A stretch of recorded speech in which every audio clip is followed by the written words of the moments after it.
እኔ ፐርፌክት አይደለም አምና ፐርፌክት አትሆን ላይክ በጣም ረጅም ጊዜ እንትንም ኖሮኝ አይደለም ግን ሲመስለኝ ትዳር ውስጥ ትንሽዬ ኤፈርት ሰተነው መኖር ያለበት ግልጸኝነት ነው። አይጋስ ግልጸኝነት ካለ ኤቭሪቲንግ እዛ ላይ እምነት ካለ እዛ ላይ ነው ሁሉም ነገር ይሄ የማይሸረሸር ይሆናል አይደለ?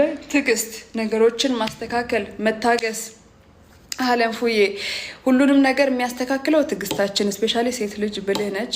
ቤቷን ምናምኗን ታስተካክላለች፣ ትይዛለች፣ ባሏን መያዝ ትችላለች። አይ ዱ ቢሊቭ ኢን ዳት የምናደርገው ነገር በዚህ ያምናለውና wait for me. Oh my god, this is so beautiful.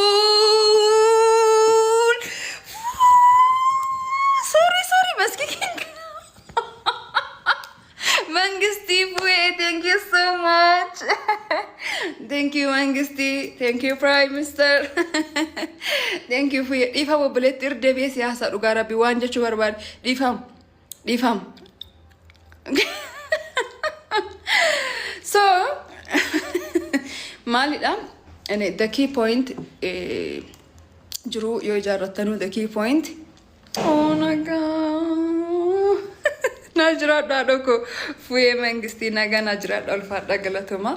When you go down here, one chufa, Willie Mariacha.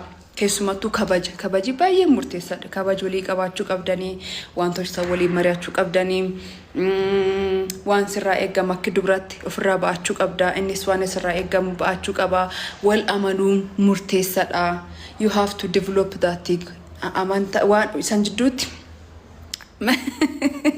qoizem belkiyu sanjidut wan kamiyu ifa tasoftani wal amantani wal amanat kajrachu qabdan yo amantan sunduko sanira oni taaduf yo wal kabajun bada dufe jiru ta andemu mani akuma heliti sanito ni tolcha de majechu ola my dear. So wal amantani ifa twan chufa softani atlen abba mana kanki akaba manamma isatti kabajde enilena akad mana isatti kabaje walinjira tantanani omo by the way anka anakargetechu jiru namiyo jaru akumatni ittifudatetti danan fakenya fi I can't say this and that and gudolle hasawn barbadu wan jiru kiya garu tokko baka jiru mayu akasum salbiste akat jiratu gamada akat jiratu kastolchu jirun sumali da jiru baka sigale duru mayu flatum namsi jallatu qofa mikaflachu qabdu dursa namsi kabaju dandawda baka nami tokko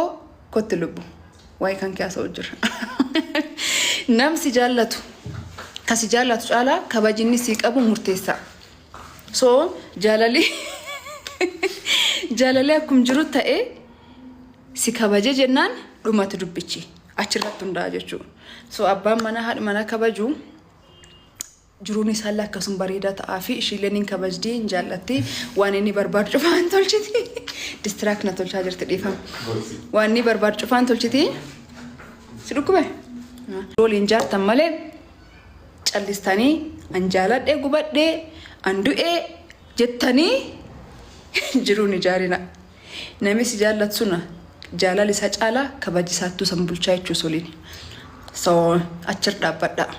By the way, red flag guddan nama yo akto ksile si kabaje mati kan ketila akto koni tolchu taate ittin dhiyatin jalalisa si qiliyasenu jalalisa si jalat family kan ke kabaje atilenin bitamtaf namsuni for sure baka kabaji wan cufan dursa ana fi kabaji jalalin dursa ana fi kanafi name doliran wal aben be kanandro even akka wonitto sontani akka normality wan kabaji ratti qaldem beku kabaji jirachu kab esatti you friendship kesatti le relationship akasi kesatti le so si jallate fi yokan jallate ni qofin fudini ene romina nasin jede kabaji jirachu kab kawlin si jirachu kabaji wanta if kanum baka kanendom qabatenan respect it matters.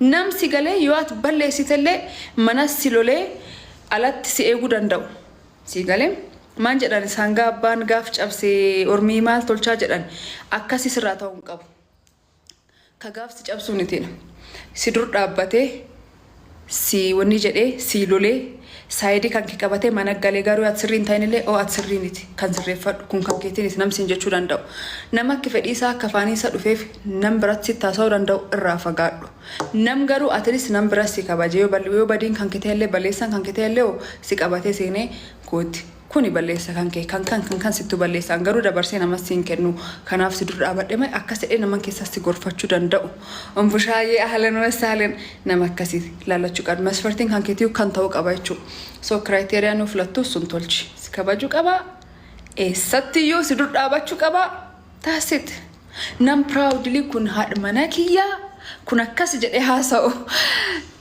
Ara, I know. Nde obboleetti. እግዚአብሔር እኔ እኮ አንቺ ጠፍተሽብኝ ነው እንጂ ረጅም ጊዜ እናወራ ነበረ። ካነ ዱቢን ከባጅራ ዱማቴ ለሴቶች እኮ ነው ማሪ እየመከርኩ ያለሁት። እኔ ፐርፌክት አይደለም። ዶንት ጌት ሚ ሮንግ እሺ፣ ፐርፌክት አይደለም። ኦር በጣም የጨረስኩኝ ኦር በጣም ኤክስፒሪየንስ አድናን አህለን ሆኛ አይደለም። ከማቀው ነገር ግን አሁን ያልኩት በኦሮምኛ ለኔ ከፍቅር ክብር ይቀድማል። ወንድ ሴቶች ባል ስትመርጡ ጀነራሊ ባል ስትመርጡ ከሚያፈቅራችሁ በላይ ሊያከብራችሁ የሚችል የትም ቦታ ላይ ከፊታችሁ መቆም የሚችል በዚህ በፍቅር ብቻ ተገፋፍታችሁ ትዳር እንዳመሰረቱ ክብር ደግሞ ግዴታ ከፍቅር በላይ መኖር ያለበት ነገር ክብር ነው ሶ whenever like ትክክል ባትሆኑ ራሱ አይኖራጁዬ ከፊታችሁ ቆሞ ከናንተ ጎን ቆሞ ከዛ ቤት ስገባ ኖ እናቴ አንቺ ትክክል አይደለም ይሄ አንቺ ጥፋት ነው እዛ ጋር የቆምኩልሽ ሚስቴክ ስለሆንሽ ነው የሚል ሰው ነው መሆን ያለበት ተረዳችሁኝ በፍቅር እንዳትሸወዱ ክብር ከሌለ ከባድ ነው አያቆያችሁም ብዙም አይደለም really obsaye thank you so much I hope ግን I'm not perfect I'm not saying በጣም ህይወቴ ፐርፌክት እንደዚህ አይደለም ምነግራችሁ ጀነራሊ ከምታዘበው ነገር ነው ምነግራችሁ እሺ አካስ እንግዲህ ያው አፈዘሽን ኮስታ ፓኒካ ሀሳብ ይደደበ አሙዬ ወድሻለሁ የኔ ወርቅ